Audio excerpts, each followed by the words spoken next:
KCRW sponsors include A24, presenting Moonlight, a film chronicling 3 chapters in the life of a young black man discovering his identity and experiencing first love as he moves from childhood into manhood. In theaters now.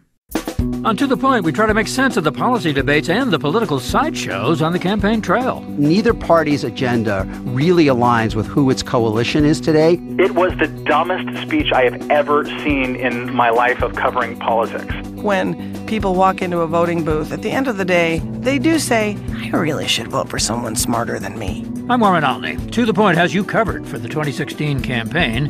Find the To The Point podcast on KCRW's iTunes page. From KCRW Santa Monica and KCRW.com, it's The Treatment.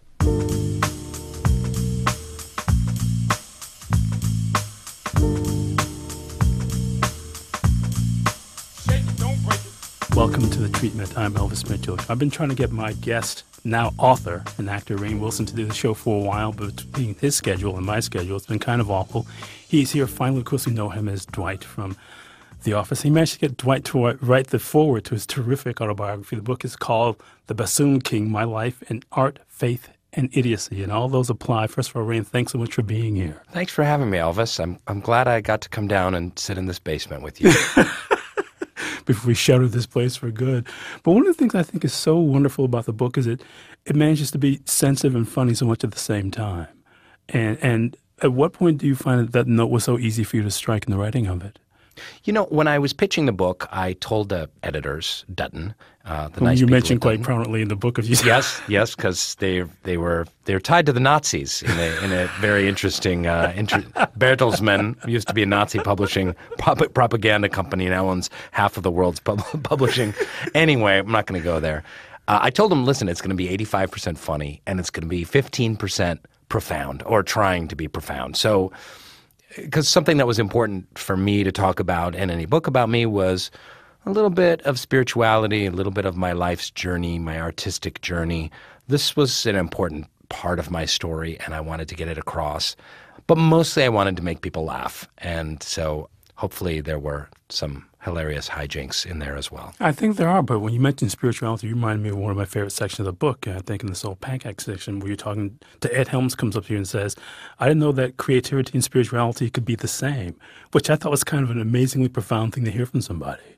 Yeah, but I think it's a very common thing. I think when people – the word spirituality, it's a disgusting word. I hate even using it. I know that half the people listening to this interview right now heard the word spirituality and went, ugh. Well, you go into a kind of a big definition of what spirituality is and why that word turns so many people off in the book. Yeah, I do. Because it either usually for most people means fundamentalist religion, A, or B, this kind of like airy-fairy, hippy-dippy kind of really vague Oprah-esque kind of feeling, gooey feeling. And also lack of commitment, which is what you really get at in this. Yep, and a lack of commitment of like, oh, I get spirituality from this yoga class or from this tree that's in my backyard or from this crystal that I look at that's on my shelf. And so it is a very vague thing. So the intertwining of spirituality and creativity, to me, I see as that's the same thing. They're from the same source. That's the human impulse to create, to transcend our mere physical condition, to yearn for something greater, to strive to serve, to create something beautiful, that those are both impulses that come from spirituality and creativity. It really is, and it's something I think that kind of goes through the book a lot, although you don't explicitly state it really, and that's the search for the divine. It was certainly my life's quest. You know, I grew up a member of the Baha'i faith and left it hard in my 20s when I moved to New York City to become an artist and be a bohemian and be an atheist. And I didn't have any room in my life for God or spirituality or devotion or morality or anything like that. I was in Greenwich Village, damn it, and I was gonna be an artist come hell or high water. And then as I found myself increasingly unhappy through my 20s, even though I was working as an actor, which I thought was a miracle that this weird suburban kid from Seattle could be working as an actor and working with some great theater directors, but it wasn't enough and I was deeply unsatisfied. And so that began kind of my lifelong quest for the divine. And you're right, the spiritual impulse and the creative impulse both can be looked at as a quest for the divine, whether it's Jackson Pollock or whether it's Michelangelo in the Sistine Chapel. I think, though, it's funny you talking about Broadway, and one of the things that so often I think happens in Epiphany came from your failure on Broadway. Yeah. Talk about that a little bit, because it sounded like it was this perfect thing for you, and by sort of eschewing spirituality and trying to force yourself into this, what you call actor man guise, you ended up failing because of that. Yeah, and that was something I highly recommend that everyone write their memoir or their autobiography, even if you haven't been playing a ridiculous character on a TV show for a decade. Because you learn a ton, and one of the things that I really learned was how much I grew from my failures and how integral my big failures were in my life to make me who I am and to give me later successes. So I got cast in this Broadway show. It was a restoration comedy from kind of a post-Shakespeare era. It was at the Roundabout Theater. It was a big production. There were a lot of big kind of theater stars in it. This is the point where you were really kind of like foundering and looking for this one big thing that was going to define you as an artist. Yeah, I was looking for my place as an artist. I was looking for my place spiritually. I didn't know what I thought or felt or believed at that same time, but I thought, oh, this is my meal ticket. I'll get a great New York Times review, and I'll get a Tony nomination, and agents will come out and want to put me in Coen Brothers movies, and I'll be. This is it. This is my. And so all that pressure and kind of some misguided ideas I had in my own head about what it meant to be an actor. I sucked in the play. I was terrible. And I cried through the middle of the night and wept to my wife on the phone and really struggled. And I was tense and sweaty and muscular and just all wrong for this part in every way, shape, and form. And really bombed. But in going through that, I came out the other side and I vowed, you know what? I'm never going to do that again. I'm never going to be someone else's idea of who I am as an actor. I have to be myself in my work. And I really reached out to God during that time and felt like I found a connection to my higher power through that experience. And when I look back at it now, like I never would have played Dwight had I not bombed on Broadway, because I probably still would have been doing theater. It's what eventually kind of drove me to come to LA and try doing some more comedy stuff. And by embracing who I am as a person and an artist, the geeky, awkward, normal, schlubby self of who I am, that allowed me to kind of find Dwight and play him successfully, I feel. I think some other things, too, because being someone who spends a lot of time in hotel rooms, I end up catching a lot of weird stuff on TV and having to catch you during your soap opera phase. And what I remember is you were so vivid, because everybody else can be sleepwalking, especially Santiago. When you talk about the tantrum he threw out, really, he had that much energy because he never showed it on any episode of the series. That's hysterical. And just, you really popped on that. And just one of those things that sort of So you're one of the world's renowned film cineast critics, and you spend your secret time in hotel rooms watching soap operas, Elvis Mitchell? It's not secret. At some point, it's either, the ABC Family Channel with Pat Robertson is on, or you turn on One Life to Live, and there you are. No, it's true. That guy who played, I forget his name, but he it was my first on-camera job, One Life to Live. I played Casey Keegan, the homicidal stand-up comic, of course, and the lead guy on the soap opera threw a big tantrum and was literally kicking furniture and set pieces over and like swearing up a storm. And the producers came down and we took like 3 hours off. And I kind of thought, oh, this is what happens on film and TV sets. I've seen Sunset Boulevard and some of these other, I saw Roger Rabbit and that happened there. This was what I thought happened in the big world of Hollywood. My guest, who apparently is shocked that people read his book, is Rainn Wilson. His book is a wonderful autobiography, is The Bassoon King. I think I was also kind of struck, too, by the chapter in which you enumerate how you got seduced into playing something you call a collection of Lincoln Logs and used paper towel rolls. The bassoon itself. Yeah, I got kind of roped into that by my high school band teacher. Who had the greatest name of any teacher ever? John Law. Actual name. John Law. Johnny Law. I fought the law and the law won by getting me to play the bassoon. I wanted to play the saxophone. Be one of those cool guys in sunglasses. And Yeah. what's really interesting is that, and in a really kind of, I think, thoughtful way, you touch on the fact that for a long time, maybe until this century, bullying was just an accepted norm. Yeah. It was considered healthy, really. When I grew up, like, kids would get their lights punched out and get tortured and teased if you were different. And even the teachers would get in on it. The teachers would be like, that guy is so dorky, he deserves to get the crap beat out of him.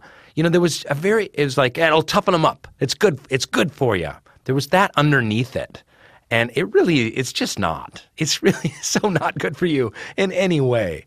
But it's so great how that's changed. Like at my son's school, if there's anyone teasing anyone, you know, online or otherwise, like they bring the hammer down, you know, and it is not tolerated. And I think that's a great thing. Well, one of the other great things, too, is and you have a number of lists in the book, we should say, and one of the lists is the 10 things I know, and that your son is your sensei.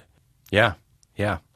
10 Things I Know for Sure is this great Oprah challenge that she always does. And I was excited to do it. It's actually hard to find 10 things that you know for sure. But one of them, my son is my sensei. That my son who's 11 now, like I've just learned so much watching him grow and interact with the world and come into who he is. And it's helped me kind of get back to my inner child in a way, just seeing him flower. Well, there's a connection, I think, between him and Kid President, whom you also helped to really put out there, and that he has that same kind of leaning forward, looking forward to enjoying every day of life. Yep. Yeah, my son is very, he's bright, and he's a bright ray of sunshine in this dark world, and that's similar to Kid President, who was a piece of talent we found on Soul Pancake, which is this media company that I founded that is mostly known for its YouTube channel, but we do a lot of other work. And including interviews you've done on there. Interviews on there. Metaphysical Milkshake, I call it. It's an interview series in the back of my van. But Kid President, a piece of talent that we found, this wonderful young kid from Tennessee who just makes the world a better place. And he's just a bright ray of sunshine. And we were looking for more joy on our channel on Soul Pancake, because our whole purpose of our media company is to uplift people and get them talking and bring them together. We're a mission-driven company to kind of explore the human condition and help make the world a better place, and Kid President fit the bill to a T. Because one of the things that runs through the book, and again, it's not really stated, but it's pretty implicit, is that you respond throughout the book in any way to enthusiasm. I mean, that's always clear. That's something that, you know, your dad's enthusiasm of writing those novels, or just the way that John Law talked to you into playing that bassoon. I mean, anybody who has enthusiasm is something you connect to immediately, isn't it? I think I'm a naturally enthusiastic person, and now I'm almost 50, and you go through the ringer of life, it's very easy to become cynical. It's very easy to become pessimistic. Enthusiasm, I used to know what that meant in the Latin. Yeah, so did I. But now I can't. I'm blanking on it. But it comes from that same creative, transcendent impulse, I think, to be enthused, you know, to be on fire for something, to have passion for something. I mean, I try. I don't try very successfly, but it's definitely something I respond to. No, sure. That's pretty easy to see. And I just thought it was really interesting because you get to reflect a little bit in the book on Backstrom, who I thought was kind of the perfect character for you to play, right back to taking you to your hometown, sort of, to play the character. And I just thought that chapter, because I really wanted to see what was going to happen with that guy too, because I love that show and that group of actors. I mean, it's a really disparate group of actors who everybody had a character part rather than a lead part, including you. Mm-hmm. That's a good way of looking at it. Yeah, it was short-lived series on Fox there. We did 13 episodes, and I thought it was a terrific show, too. People that actually watched it really enjoyed it. You get to work with Robert Forster, for goodness sake. He was my dad, Robert Forster. He was my hero. Oh, my gosh, I loved him, man. The Black Hole, right? Oh, my God, yes. Yeah, from way back in the day. So that was really cool. And Hart Hanson, the creator, he's a terrific guy and writer. But yeah, that was an interesting journey because he was such a foul-mouthed, despicable human being, so bitter and closed off. But we were going to get to dig into some really juicy stuff of how did he get that way and how does he get out. It was ultimately a redemption tale. So it was a tricky thing to ask of an audience as well in a crime show, to say, we're going to take this really despicable, dark, bitter character, and you're going to go on a journey with him over several years where he finds himself and he finds his place in the world slowly, and he has some fallbacks and some stumbles and some... But in some ways, like you, somebody who really respects enthusiasm and competence. That character. Yep, that's true. Wow, I hadn't. You're really good at connecting all these dots. We'll take a break so I can connect some more dots. And in the meantime, my guest is the author of The Bassoon King, but you know him best as Dwight from The Office. You should know him from many other things. My guest, of course, is Rainn Wilson. It's the treatment this morning. Come stay with us.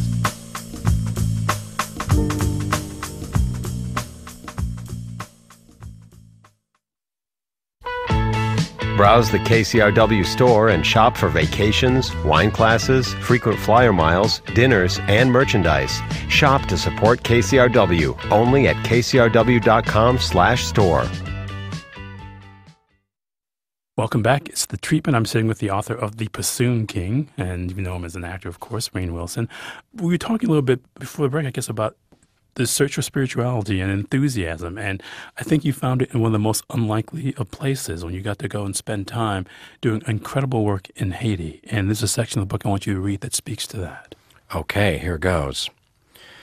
You all know the story of Sean Penn and his work in Haiti after the quake. It's indescribable what the man was able to do. Love him or hate him, the facts are that Sean formed JPHRO and saved thousands of lives, built tens of thousands of shelters, cleared hundreds of tons of rubble, and distributed medicine and hope throughout the country. Even now, the organization continues its amazing work and has single-handedly transformed a huge segment of the capital. 6 months after the quake, Holiday, my wife, and I were invited to JPHRO to do some arts workshops with adolescent girls in the tent camps as part of a program sponsored by the United Nations and Full Circle Learning. I was allowed to tag along and teach, but I was quietly skeptical. Why would adolescent girls without jobs, shoes, roofs, or food benefit from doing drama, photography, creative writing, and visual arts?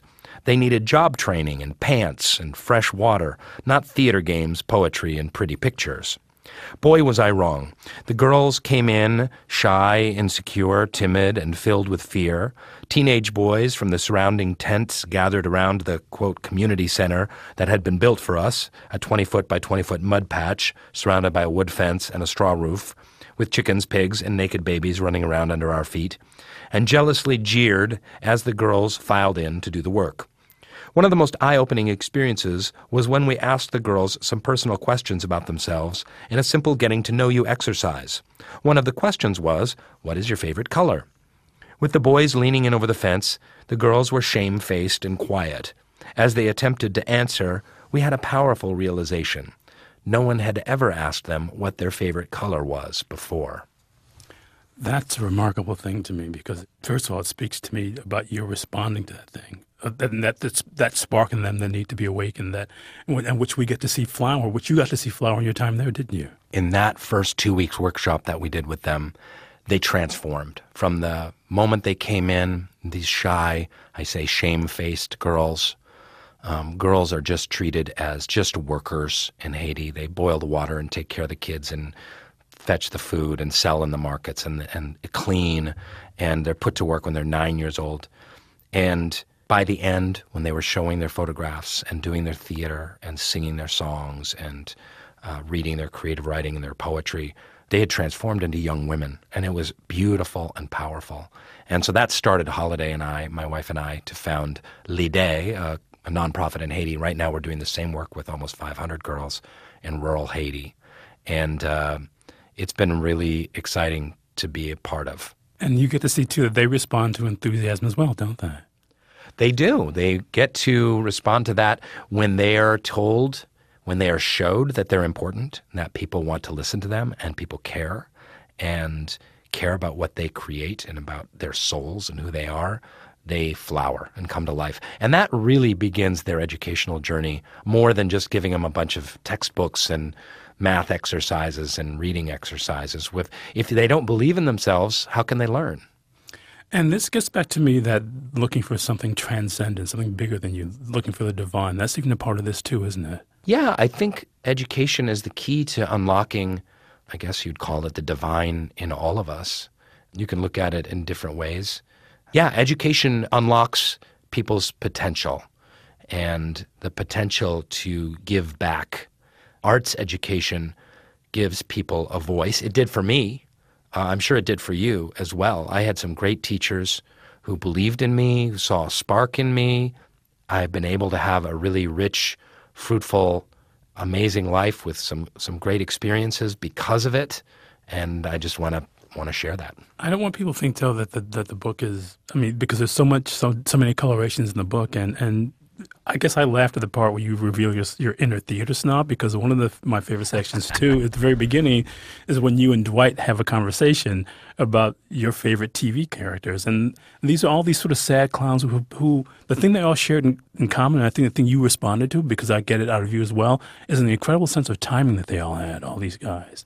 From Les Nessman to one of my favorites, Howard Borden on the old Bob Newhart show, right, to Jim Ignatowski on Taxi. They all had the oddest timing. Or David Landau. All these guys that you really dug. Yeah. All these actors who, and you go into great detail about what you responded to in Landau, who, if you put that guy in Taxi Driver, he'd be Travis Bickle. He'd be a psychopath. Yeah. Oh, that's a good point. That's true. Yeah, there's a section on comic character sidekicks because I had such a weird and disjointed and alienated family. I was pretty much raised, like much of America was in the 70s, by my television set. And those comedy families are what raised me, and I loved those secondary comic characters. They were just magical to me. So the fact that 20, 30 years later, I got to play a great, strange comic sidekick character was just absolutely a dream come true, beyond my wildest dreams. But I think the thing that, for me, works for Dwight and connects him to all those guys is in playing him, and it's interesting to read you going on about being able to really build a character by, in effect, creating the first blog for a fictional character in history, in television history. You really got to figure out who and what Dwight was. But still, all that work aside, it's all about the timing of Dwight, who almost always seemed to be either 2 seconds ahead or 5 seconds behind. That's very well put. Well, I was certainly aided in the timing by some great writing and, of course, working with Steve Carell. He's no slouch. So the sweaty Steve Carell. The very sweaty Steve Carell, yes. The poor man and his sweat glands. And working with that great ensemble certainly helped. But still, I just wondered, because you write about your admiration for the original Office, which was its own thing, the BBC Office, but a small thing, a very, very small thing. And one of the things you get at, which I think is really smart about what Great American TV does, it creates this long lifeline that the British shows don't have the challenge of doing. Right. Yeah, British shows inexplicably can do 6 episodes a year or 13. Or remind people how many episodes of The Office the original Office The original Office did 13 episodes total. We would do 13 in 3 months. We did 202 episodes. So it was a very different beast. So comparing the shows is I go into that in great detail as well. But I think part of it, too, is in my theater training, I did a lot of clowning, and clowning is all about timing. Basically came out to L.A. to create a clown troupe. Yes, the New Bozino, we brought a clown troupe out here. That was my first trip out to L.A., and that kind of opened a bunch of doors, and that was fantastic. But clowning is all about timing. It's all about the rhythm of the character and the rhythm of the character in the world and that comedic timing. So I view Dwight as a clown character. You could put a red nose on him and he'd be the self-serious clown, You could put him in a Cirque du Soleil show. In fact, they should do that. Are you listening, Cirque du Soleil? Let's not. I want your new show to be Dwighticus. I'll wear spandex and wear a red nose. There you have My guest is pitching a horribly plausible idea is Rainn Wilson. His book is The Bassoon King. But I think, though, that timing, and I just wonder where it came from for you, for Dwight, that idea that he's completely out of time with everybody else. It was something that Greg Daniels, the show creator, said to me very early on, which is that, Dwight has his clan, the Schrutes, and they have their own way of looking at the world. And I think great acting, I'm not going to say I'm doing great acting, but what you strive to do in acting is you strive to see the world through the character's eyes entirely. So that's all I wanted to do as Dwight, is see the world through his eyes. So it's kind of like in The Terminator, when those little options would come up for Arnold Schwarzenegger, which is like, blow his head off, see you later, hasta la vista, baby, or whatever, and he could choose those things. That kind of thing was happening with Dwight all the time. So he was not like smooth and organic and capable of like natural human interaction, which, by the way, is also something I struggle with, being smooth and organic and having smooth human interaction. I share this with Dwight. People ask me all the time, what do you have in common with Dwight? I would say I see myself as an outsider. What it gets back to is believability. I mean, because you even mentioned a couple of times offhanded references to sort of the classic TV sidekicks who came in with a shtick, and these 10 characters that you enumerated in that list, which you comment on with Dwight, who apparently misses the point of all those guys, is that they're all believable people. Yeah. That's what I love as well, is how much absurdity can you bring, and at the same time, how much believability.